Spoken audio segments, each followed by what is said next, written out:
Hi friends, welcome to Lakshmi కథల హరివిల్లు. మనం ఇప్పుడు మాదిరెడ్డి సులోచన గారిచే రచింపబడిన అందగాడు అనే నవల చెప్పుకుందామండి. ఆలస్యం చేయకుండా నవల్లోకి వెళ్ళిపోదామండి. రామచంద్ర పాత ఇంటిని అలాగే ఉంచి ఇంటి ముందు చేతబావి వెనక్కు వచ్చేలా కొత్తగా బంగళా కట్టాడు. చిన్నదైన బొమ్మరిల్లులా ఉందన్నారు. సెప్టిక్ లావట్రియన్, బావికి 0.5 ఇంజన్ పెట్టి ఇంట్లోకి పంపులు పెట్టాడు. ఆ ఊళ్ళో కల్లా అధునాతనమైన ఇల్లు అన్నారు అందరూ. కష్టపడి కట్టుకున్నాడు అన్నాడు ధర్మయ్య. ఉన్న ఇల్లు చాలదా, మాపై పోటీ కాకపోతే? పాముకు పాలు పోసి పెంచాం, ఉన్నదొక్కటే ఆడపిల్ల, దాన్ని పిలవలేదు అంటూ వచ్చిన వాళ్ళందరి దగ్గర గొడవ చేసింది మంగమ్మ. ఆ సాయంత్రమే అటు కళావతి ఇటు రాజ్యలక్ష్మి దిగారు. ఇంటి ముందు స్థలం చదును చేయించి మొక్కలు వేయించాడు. అవి పాడు కాకుండా ఎలా కూర్చోవాలో అలా కుర్చీలు వేయిస్తున్నాడు రామచంద్ర. మరదల్ని చూసి అతని ముఖం వికసించింది. ఇప్పుడే వస్తున్నావా రాజీ?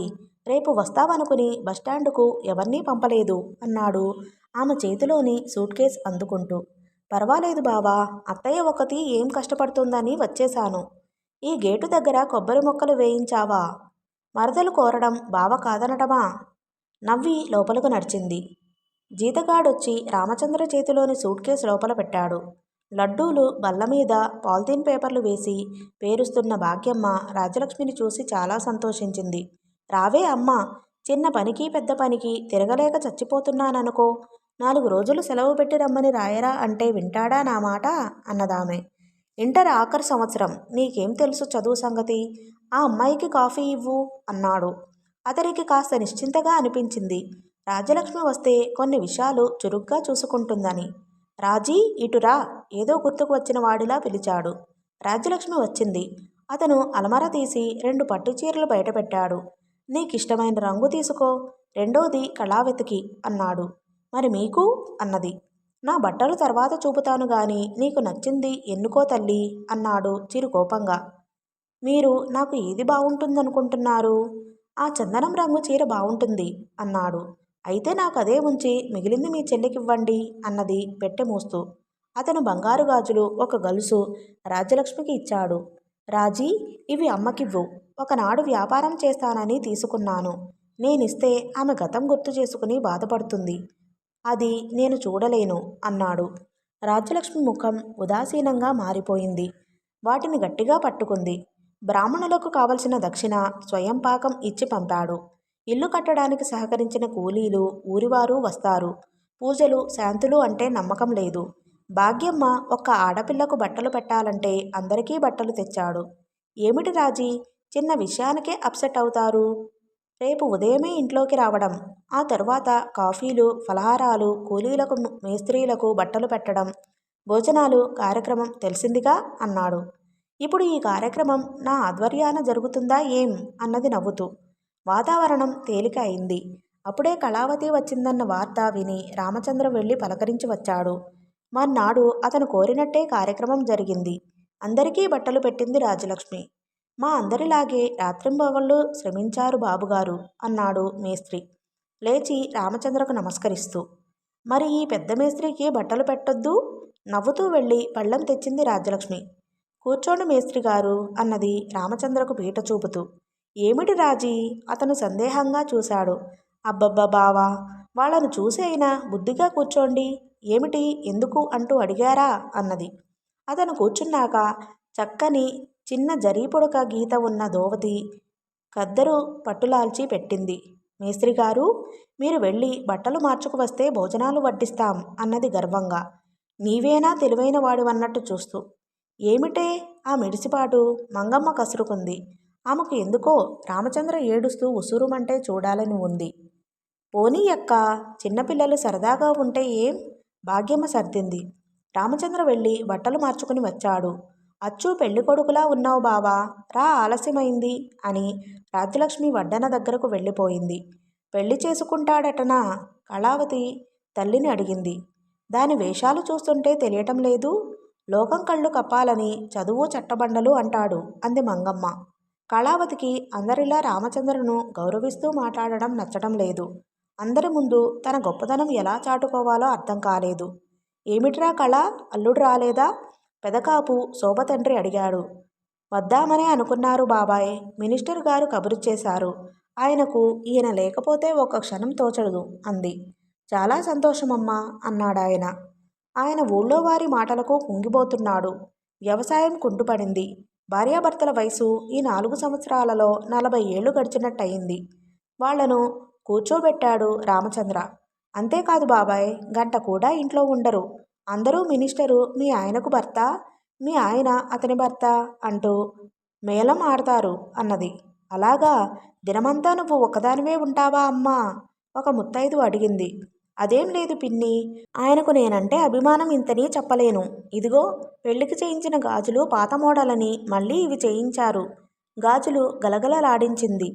అదృష్టవంతురాలివే అమ్మా, పెట్టి పుట్టావు అన్నదో ముత్తైదువు. ఏమిటోనమ్మా, కన్నకడుపు తీపి చంపుకోలేకపోతున్నాను. ఆ దరిద్రురాలు ఎక్కడైనా కనిపించిందా? మొన్న ఎవరో ఫోటో చూసి మీ కూతురే అన్నారు అన్నది కాపు భార్య. మాకెలా తెలుస్తాయి పిన్ని, మాకంతా పెద్దవారితో పరిచయాలు. ఆమెకు దుఃఖం ముంచుకు వచ్చింది. చచా ఊరుకో పిన్ని, నాకు చెల్లాయిని వెతకటానికి సిగ్గువేయటం లేదు. నేను తీసుకొస్తానుగా రామచంద్ర ఓదార్చాడు. అతను కళావతి వంక తీక్షణంగా చూశాడు. ఆ త్రాష్ట్రురాలి పేరెందుకే అంటే వినదు. అది నాకు చచ్చిన దానితో లెక్క పెదకాపు అరిచాడు. అతని ముఖం కణకణమనే నిప్పుల్లో పెట్టి తీసినట్లుగా అయింది. ఇప్పుడు రోషపడితే ఏం లాభం? మీకేమైనా తెలివుందా? ఎదిగిన పిల్లను సిటీకి పంపి చదివిస్తారా? సిటీకి అన్నది. సిటీ అనడం రాని మంగమ్మ. ఎవరూ మాట్లాడలేదు. ఏయుడుగా ముచ్చట జరిపించాలి. ఆ మాత్రం పెళ్లి చేయలేని వారు, పెంచలేని వారు పిల్లల్ని కనడం దండగా. ఇంకా నీది గట్టి ప్రాణమే అమ్మా. నేనే అయితే ఈ తాకుడుకు ఉరివేసుకుందును నిట్టూర్చింది మంగమ్మ. నువ్వనే మాటేమిటి పెద్దమ్మా? అర్జెంటుగా ఆమెను ఉరేసుకుని చావమంటావా అన్నాడు తీక్షణంగా. మంగమ్మ పౌరుషంగా మాట్లాడబోయి తన మాట రామచంద్ర మొదటిలా లక్ష్య పెట్టడం లేదని ఊరుకుంది. ఎందుకే అమ్మా అలాంటి మాటలు? ఎవరి పాపం వాళ్ళకే ఉంటుంది అన్నది కళావతి. భోజనాలు అయి వెళ్ళిపోయేటప్పుడు కళావతి చీర తీసుకోవడానికి మొహమాట పడింది. అన్నయ్య, మీ ఆవిడను ఏదో చేశారని ఆయనపై నీకు కోపం. ఆయన నీ గురించి ఎంత బాధపడతారో. అసలు వదినకు బుద్ధి లేదు అన్నది కళావతి. మీ ఆయనపై నాకెందుకు కోపం అన్నాడు ఆ విషయం మాట్లాడడం ఇష్టం లేనట్టు. లేకపోతే ఆయనను పిలవకూడదు అన్నది కాస్త రోషంగా. కళ, ఆయనను పిలిచి మర్యాదలు చేసే పరిస్థితి కలుషితం చేశాడు. ఇలారా. ఆమె వెళ్ళింది. అతను బీరువా తీసి 4 ఫోటోలు ఆమె ముందు గిరాటేశాడు. ఒక ఫోటోలో శ్రీలక్ష్మి వయ్యారంగా పైటజార్చి నిలబడింది. ఆమె భుజంపై ఓ అధికారి చెయ్యుంది. మరో ఫోటోలో శ్రీలక్ష్మి పైన వంగిన కద్దెరులాల్చి, మరో ఫోటోలో ఓ వికృతాకారుడు శ్రీలక్ష్మి పైటలాగుతున్నాడు. ఆమె భయంగా చూస్తోంది. ఇక చూడాలనిపించలేదు. ఆ ఫోటోలు దగ్గరగా చేర్చి బోర్లా వేసింది. రామచంద్ర అటు తిరిగి ఆవేదనగా అడిగాడు. కళ, మీ ఆయన ఫోటోలు నాకు పోస్ట్లో ఎందుకు పంపాడు? ఆయన పంపారా? ఆయనే పంపాడు. ఎందుకు పంపాడో అర్థం కాలేదు. కానీ పెద్దమ్మ శ్రీలక్ష్మి లేచిపోయిందని చెబితే అప్పుడు విషయాలు ఊహించాను. ఈ ఫోటోలతో ఈ పెద్ద మనుషుల్ని బ్లాక్మెయిల్ చేసేవాడు. మరి శ్రీలక్ష్మికి అతనికి ఎందుకు చెడిందో తెలియదు. ఆమె తల్లిదండ్రులు దేశాలు పట్టారు. ఇక మిగిలింది నేను. నా దగ్గరకు వస్తుందని తెలుసు. అందుకే ఈ ఫోటోలు పంపి నా మనసు పాడు చేయాలని. అన్నయ్య, ఇవన్నీ అర్థం లేని మాటలు. మీరిది నిరూపించగలరా? ఆయన అందంగా ఉంటారని, మినిస్టర్లతో స్నేహంగా ఉంటారని మీ అందరికీ కుళ్ళు అన్నది ఏడుస్తూ. చచ, మీ ఆయనను చూసి కుళ్ళుకునే కంటే చావడం మేలు కళ. లే, ఏడవకు. ఈ విషయం నీకు చెప్పి బాధపెట్టాలని కాదు. కానీ నువ్వే ఏదో అంటే జవాబు చెప్పాను అన్నాడు ఫోటోలు బీరువాలో పెడుతూ. ఆమె కళ్ళు తుడుచుకున్నది. ఆమె హృదయంలో సన్నగా మంట బయలుదేరింది. పూర్తిగా రామచంద్ర మాటలు తీసివేయడానికి వీల్లేదు. నేను ఏమైనా పర్వాలేదు, నీవైనా జాగ్రత్తగా ఉండమ్మా. భార్య అంటే భర్త ఇష్టానుసారం నడుచుకునే బొమ్మ కాదు. అతన్ని సరిదిద్ది సక్రమ మార్గంలో పెట్టే సహచరు కూడానమ్మా అన్నాడు హితవు చెప్పినట్టు. కళావతి ఇక అక్కడ ఉండలేనట్టు బయటికి వచ్చింది. ఆమెకు అతన్ని అవమానించే ఆయుధమే లేదు. బయటికి రాగానే రాజ్యలక్ష్మి ఎదురు వచ్చింది. కళావతి కళ్ళు విప్పారాయి. మళ్ళీ రామచంద్ర గదిలోకి వెళ్ళింది. అన్నయ్య, ఊరందరూ ఓ మాట అనుకుంటున్నారు, నిజమేనా అన్నది. అతను పకపకా నవ్వాడు. ఒక పెద్దమ్మ ఊరందరికి పెట్టని నువ్వు అనుకుంటున్నావన్నమాట. రాజ్యలక్ష్మిని నేను వివాహం చేసుకుంటానని నీ సందేహం అవునా అన్నాడు. ఇంత జరిగినా ఈ మనిషికి నవ్వెలా వస్తుందో అనుకుంది. నేను వివాహం చేసుకుంటే నీకు చెప్పనా ఏం? అతను వెళ్ళిపోయాడు. కళావతికి ఏదో అసంతృప్తిగా ఉంది. తను ఎంత అపురూపంగా ఉన్నతంగా పెరిగింది. రామచంద్ర తన ఇంట్లో ఓ పనివాడుగా పెరిగాడు. ఈనాడు అతను అందరికీ చేయి అందిస్తున్నాడు. తను అందరి దగ్గర చేయి చాపుతోంది. ఈ స్థితి ఎందుకు వచ్చిందో అర్థం కాలేదామెకు. అతను అన్న మాటలే మననం చేసుకుంటూ వెళ్ళిపోయింది. రామచంద్ర శోభ ఇంటి బెల్ నొక్కాడు. వల్లి వచ్చి తలుపు తీసింది. ఎవరన్నట్లు చూసింది. శోభ అన్నను అన్నాడు. శోభ యారప్ప? వల్లి కనుబొమ్మలు ముడిపడ్డాయి. ఓ సారీ, జయశ్రీ కాబోలు, జయ అన్నను అన్నాడు. వల్లి తీసుకువెళ్ళి బయట డ్రాయింగ్ రూంలో కూర్చోబెట్టింది. అప్పుడే అక్కడికి రాబోయిన శ్రీలక్ష్మి కర్టన్ వెనక్కు తప్పుకుంది. ఆమె కాళ్ళు భూమి మీద నిలబడడం లేదు. పడిపోతానేమో అనుకుంది. అప్పుడే వల్లి బయటకు వచ్చింది. ఎవరో అమ్మగారి అన్నంట అన్నది అపనమ్మకంగా. శ్రీలక్ష్మి కాళ్లకు చక్రాలు వచ్చినట్టు గబగబా అక్కడి నుండి వెళ్ళిపోయింది. వల్లిని లాక్కుపోయింది. వంటింట్లోకి వచ్చారు.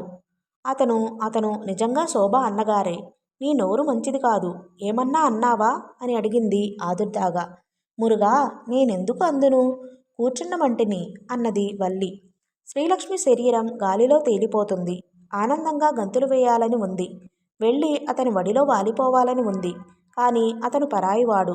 తానే పరాయివాడిని చేసింది. అతనికి మీగడ పాలలో వేసి వేయనట్టు పంచదార వేస్తే చాలా ఇష్టం. గబగబా పాలు కలిపి ట్రేలో పెట్టి మంచినీళ్ల గ్లాసు పెట్టి ఇచ్చింది. ఆయనకిచ్చిరా అన్నది. వల్లి ఆశ్చర్యంగా చూసింది. ఎప్పుడూ స్తబ్దుగా ఉండే శ్రీలక్ష్మి ఇంత హుషారుగా ఉన్నదేమిటని. రామచంద్ర వల్లిని శోభ గురించి అడిగాడు. హైదరాబాద్ నుండి రొంబ.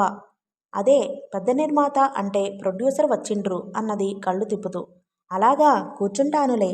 అతను పాలు తాగాడు. అతనిప్పుడు కాఫీ తాగుతున్నాడు. తనకు పాలెప్పుడో ప్రీతి కాని ఇప్పుడు కాదు. పిచ్చి శోభ అమ్మ అనగా విని ఉంటుంది అనుకున్నాడు. అతను శబ్దమైతే కుతూహలంగా చూశాడు. వదినా మరదళ్ళ అంచుగల పట్టుదోవతి కట్టుకుని స్టైల్గా పట్టుశాలువా పైన కప్పుకుని మెడలో గొలుసు పైకి కనిపించేలా వేసుకున్నాడు రమాపతి. అతని కూడా ఓ ప్రముఖ రాజకీయవేత్త ఉన్నాడు. ఇతనా పెద్ద నిర్మాత? రామచంద్ర పిడికిళ్ళు బిగుసుకున్నాయి. రామచంద్ర బయటికి వచ్చే లోపలే అతను కారులో వెళ్ళిపోయాడు. శోభ అరుపు విని ఇటు తిరిగింది. అన్నయ్య! శోభ ముఖంలో రంగులు మారాయి. శోభ, ఇందాక వచ్చాడే అతను పచ్చి మోసగాడమ్మా. అతని మాటలు నమ్మవద్దు. వాడు నిర్మాత కాదు, ధనవంతుడు కాదు అన్నాడు కోపంగా. ఎవరి గురించి నువ్వు మాట్లాడేదన్నయ్యా? మన బావ రమాపతి గురించేనా అన్నది వయ్యారంగా నిలబడి. అవునమ్మా, అవును. అందగాడి వేషంలో ఉన్న వికారపు గుణగణాలు గల మూర్ఖుడు అన్నాడు. శోభ నవ్వింది. వచ్చి అతన్ని కూర్చోమని పక్కనే కూర్చుంది. ఉన్నట్టుండి అతని వళ్ళో తలదాచుకుని బావురుమన్నది. శోభ, ఏమ్మా, ఏమైంది? ఆప్యాయంగా ఆమె వీపు తల నిమిరాడు. 10 నిమిషాల వరకు జవాబు చెప్పలేకపోయింది. వెక్కిళ్ళు పెడుతూనే ఉంది. చాలాసేపటికి తేరుకుని లేచి కళ్ళు తుడుచుకుంది. సారీ అన్నయ్య అన్నది. కొద్దిసేపు ఇద్దరూ మౌనంగా కూర్చున్నారు. అమ్మా నాన్న ఎలా విన్నారన్నయ్య అన్నది తేరుకున్న శోభ. చావలేక బ్రతుకుతున్నారు అనబోయి శోభ ముఖం చూసి ఊరుకున్నాడు. వాళ్లకు లేకలేక పుట్టిన ఆడపిల్లను మరువలేని వ్యధనే కలిగించి ఉంటాను కదూ అన్నది దిగులుగా. చూడమ్మా, ఇన్ని విషయాలు తెలిసిన దానవు. అమ్మా నాన్నలకు చెప్పి చెయ్యాల్సింది. ఇప్పటి వరకు పర్వాలేదు, బాగానే ఉన్నారు. రాత్రింపవళ్ళు నీకోసం తపిస్తూ అన్నాడు. నేనేం చెయ్యాలన్నయ్యా? మీకు తెలుసు నేను చాలా ఎమోషనల్ అని. అదీకాక మన పల్లెల్లో కట్టడానికి బట్ట, మామూలు తిండి తప్ప మరేమీ లేదు అన్నది. మధ్యలోనే త్రుంచాడు రామచంద్ర ఆమె మాటలను. పోనీ ఇన్ని సౌకర్యాలున్నాయి, నువ్వు హాయిగా ఉన్నావా? వేదాంతిలా నవ్విందామె. హాయి అన్నయ్య, మనిషి ఎక్కడో ఒకచోట తృప్తి పడతాడా? అలా పడిన రోజు జీవించలేడు. నా వ్యధలు తీయనివి, చెప్పుకోలేనివి. నాకు అన్నీ ఉన్నాయి. మీకు నేనెలా ఉన్నానని అనిపిస్తున్నాను? అతను జవాబు చెప్పలేదు. ఇందాక రమాపతి గురించి చెప్పావు కదన్నయ్యా, అతను నాకు బాగా తెలుసు. అతని వల్లే ఈ ఫీల్డ్లోకి వచ్చాను అన్నది శోభ. శోభ, ఏమిటి నువ్వనేది? అవునన్నయ్యా, అతనికి వివాహమైన రోజే నాకు ప్రేమలేఖ వ్రాశాడు. నా అంతటి అందగత్తె లేదని, ఆస్తి కోసం కళావతిని చేసుకున్నానని, నా దయ లేకపోతే మరణిస్తానని వ్రాశాడు. నా అందం గురించి అతడు వ్రాసిన పొగడ్తలు నన్ను గాలిలో తేల్చాయి. ఆ రాత్రే అతన్ని కలుసుకున్నాను అన్నదామె నిదానంగా. ఎక్కడ కలిశావమ్మా? మన ఊర్లోనే? ఆశ్చర్యంగా అడిగాడు. మన ఇంట్లోనే. రాత్రి 2 గంటలకు వస్తానని వ్రాసాడు. తలుపు తీసి ఉంచవద్దనుకున్నాను. కానీ బలహీనత, వయసు, ఆశ, అతని అందం నన్ను పిచ్చిదాన్ని చేశాయి. అందుకే ఆ రాత్రి తలుపు తీశాను. అతను నన్ను ఆకాశానికి ఎత్తేసి నా ఒడిలోనే స్వర్గం అన్నాడు. కళావతక్క మూలంగా తన జీవితం నాశనం అయిందన్నాడు. నమ్మాను. ఆ క్షణంలో నాకు అతనొక్కడే సర్వస్వంగా అనిపించాడు. స్త్రీల బలహీనత అతనికి బాగా తెలుసు. మరో స్త్రీని చులకన చేస్తే సంతోషిస్తామని అందుకే కళావతిని తిట్టాడు.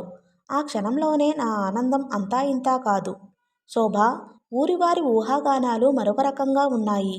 నీకోసం ఎవరో మోటార్ బైకుపై వచ్చేవారని అన్నాడు. అతనే అన్నయ్యా. వాళ్ళు వెళ్ళిపోయాక నన్ను కలుసుకోవడానికి వచ్చేవాడు. సినిమా తారని చేస్తానని హామీ ఇచ్చాడు. ఒకరోజు అతనితో వచ్చేశాను. అతని దగ్గర ఉన్నప్పుడు అతని అసలు స్వరూపం అర్థమైంది. అతను పింప్. అది అర్థమయ్యాక ఒక డైరెక్టర్ను పట్టుకున్నాను. అదొకటే నేను చేసిన తెలివైన పని అన్నయ్యా అన్నదామె గతంలో నుండి వర్తమానంలోకి వస్తూ. శోభ, ఒక్కసారి నీ ఉనికి తెలిపితే ఈ బాధ ఉండేది కాదు కదా. ఏ ముఖం పెట్టుకుని తెలపాలి? నెల నెలా పంపే డబ్బు తీసుకుంటున్నారు. ఒక్క మాటైనా వ్రాసారా అన్నది కళ్ళు ఒత్తుకుని. ఏమిటి? నువ్వు నువ్వు డబ్బు పంపావా? ఆశ్చర్యంగా అడిగాడు. నమ్మకం లేదా అన్నయ్య? వాళ్ళ డబ్బు తిప్పి పంపితే కోపంగా ఉన్నారనుకునేదాన్ని అన్నది దిగులుగా.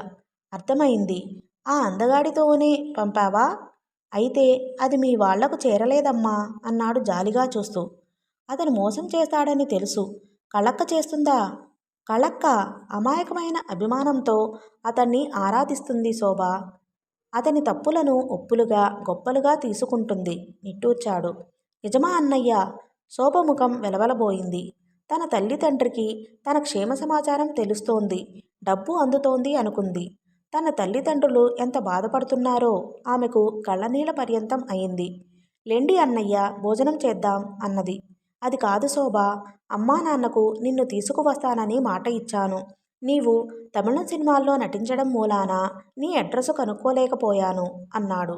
వస్తానన్నయ్య, ఈరోజు కాదు, ఇంకా ఆర్థికంగా కొంత పుంజుకున్నాక తప్పక వస్తాను. ఈ లోపల అమ్మా నాన్నలకు కొంత డబ్బు అందచెయ్యి అన్నది లేస్తూ. వాళ్లకు కావలసింది డబ్బు కాదు శోభ, నీవు రావటం. నిన్ను చూసి స్వాంతన పొందుతారు. ఒకసారి రామ్మా. చెడిపోయిన డబ్బు ఉన్న వాళ్లను ఈ సమాజం గౌరవిస్తుందమ్మా నవ్వాడు. అది తెలుసు. తెలుగు సినిమాల్లో కూడా నటించి కాస్త పేరు సంపాదించి వస్తాను అన్నది. ఒకసారి తల సవరించుకుని అక్కడ రామచంద్ర ఉన్నాడన్న సంకోచం లేకుండా మేకప్ టచ్ చేసుకుంది. అతను నవ్వుకున్నాడు. ఏమ్మా, సినిమా తారలంటే తీరిక లేకుండా ఉంటారట. నీకు ఈరోజు తీరిందా అని అడిగాడు. పైకి వస్తున్న తారలకు, రిటైర్ అవుతున్న తారలకు అదో మానియా అన్నయ్య. బిజీ బిజీ అంటూ తమను గుర్తింపు చేయాలనుకుంటారు. న్యాయంగా ఈరోజు వచ్చే సినిమాల్లో 3 వంతులు హీరోదే డామినేషన్. తోక పాత్రలు కథానాయికవి అన్నది. ఇద్దరూ లేచి డైనింగ్ హాల్లోకి వచ్చారు. అన్నీ రామచంద్రకిష్టమైన పదార్థాలే ఉన్నాయి. నీకు ఎంత గుర్తు శోభా నా అలవాట్లు అన్నాడు వాష్ బేసిన్ దగ్గర చెయ్యి కడుక్కుంటూ. నా అలవాట్లే నాకు గుర్తుండవన్నయ్యా అని నాలుక కరుచుకుంది. ఏదో అనుకోకుండా నీకిష్టమైనవి వండారన్నమాట. అన్నయ్య, ఇంకా ఏమిటి విశేషాలు అన్నది అన్నం కలుపుతూ. ఆమెకు చాలా తృప్తిగా సంతోషంగా ఉంది. అన్నం తినాలనిపించడం లేదు. ఏముందమ్మా, మనకున్న భూమి చాలా తక్కువ. అందుకే కోళ్ల ఫామ్, డైరీ పెట్టాను. హాయిగానే గడుస్తుంది. ఈ సంవత్సరం చిన్న చిన్న కాంట్రాక్ట్స్ మొదలుపెట్టాను. కేశవపురం చెరువు కట్ట పోయించేస్తున్నాను అన్నాడు. తను ఆశించిన విషయం బయటపెట్టడేం అనుకుంది శోభ. అంతకంటే ఆదుర్దాగా ఒళ్లంతా చెవులు చేసుకుని వింటుంది శ్రీలక్ష్మి.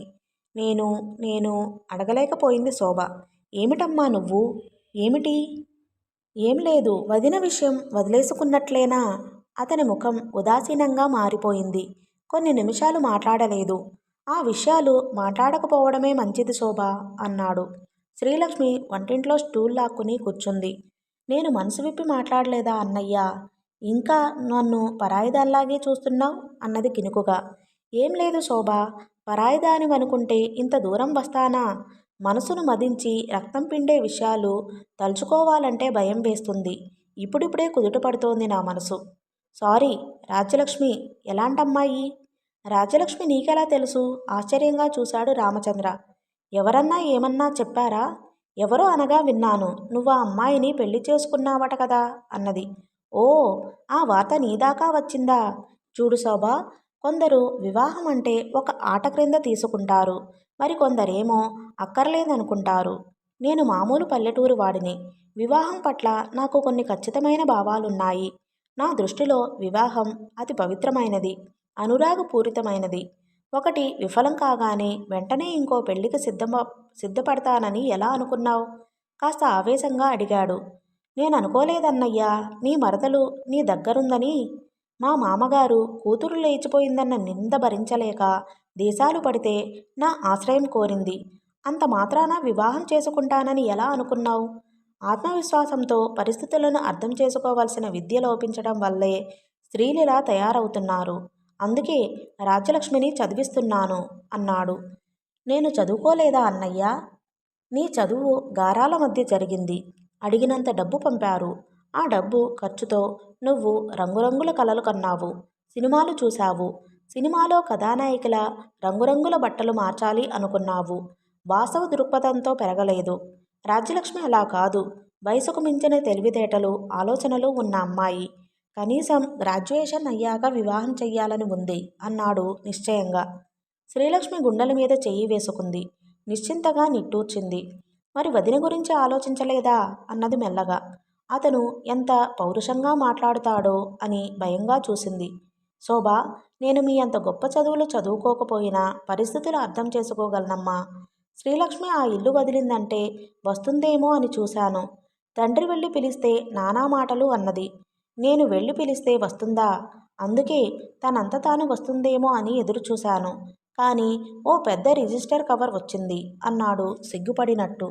అందులో ఏముంది? ఆదుర్దాగా అడిగింది. ఎలా చెప్పనమ్మా?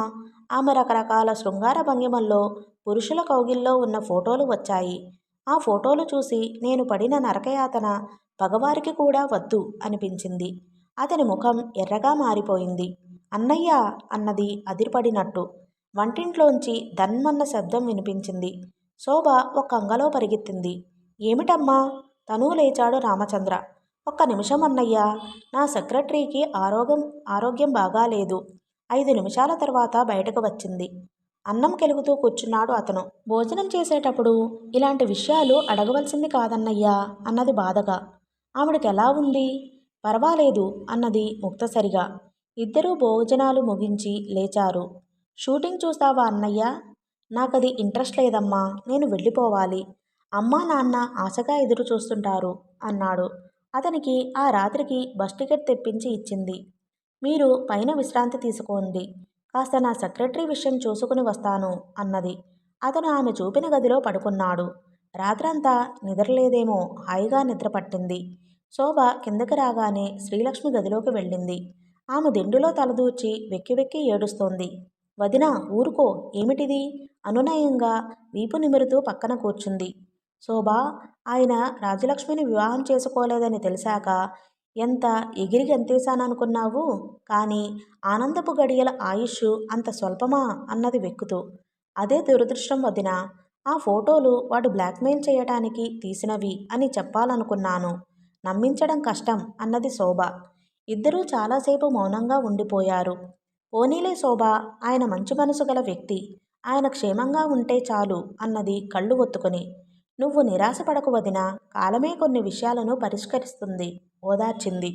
ఏమిటో శోభ? స్త్రీకి స్వతంత్రం కావాలన్నారే తప్ప ఎలాంటి స్వతంత్రమో చెప్పలేదు. ప్రముఖుల పుస్తకాలు చదివిన పురుషుడు లైంగిక స్వేచ్ఛను పొందాడు. స్త్రీకి ఎందుకు లేదు అని దాన్నే ప్రోత్సహించి విశృంఖలత్వాన్ని ప్రోత్సహించారు. మౌలికమైన ఒక్క విషయం మర్చిపోయారు. స్త్రీకి మాతృత్వం అనే మహత్తరమైన వరం ఉందని. తన జన్మకు కారకులైన తల్లిదండ్రుల మధ్య పిల్లలు ఆరోగ్యంగా పెరుగుతారని, పిల్లలకు శారీరక మానసిక ఆరోగ్యం ఉన్నప్పుడే దేశం గర్విస్తుందని. స్వేచ్ఛకు వ్యక్తిత్వానికి నిర్వచనమే తప్పు చెప్తారేమో. అందుకే స్త్రీలు అటు ఇటుగాని తోవలో కొట్టుకుంటున్నారు. శోభ మరొకసారైతే చప్పట్లు కొట్టేది. ఈ రోజు మాత్రం వచ్చి శ్రీలక్ష్మి నోటికి చెయ్యి అడ్డం పెట్టింది. వదినా, చాలు చాలు, లేచి ఏదైనా ఫలహారం చేయించు, అన్నయ్య వెళ్ళిపోతానంటున్నాడు అన్నది. శోభ, రాజీకేదైనా నువ్వు కొన్నట్టు కొని పంపించు అన్నది. అలాగేలే అన్నది శోభ. శ్రీలక్ష్మి మగవారితో అంత చనువుగా ఉందంటే చెడిపోయిందని అనుకుంటారు. ఆమె నిర్దోషి అని ఎవరు నమ్ముతారు? గాఢంగా నిట్టూర్చి మేకప్ చేసుకోవడంలో నిమగ్నమైపోయింది శోభ. శ్రీలక్ష్మికి సిటీలో లైట్లను చూస్తేనే కడుపులో తిప్పుతుందట. తనతో స్థిరపడడానికి వీలు లేదు అనుకుంది. ఓకే ఫ్రెండ్స్, ఈ పార్ట్ని ఇంతటితో ముగిస్తున్నానండి.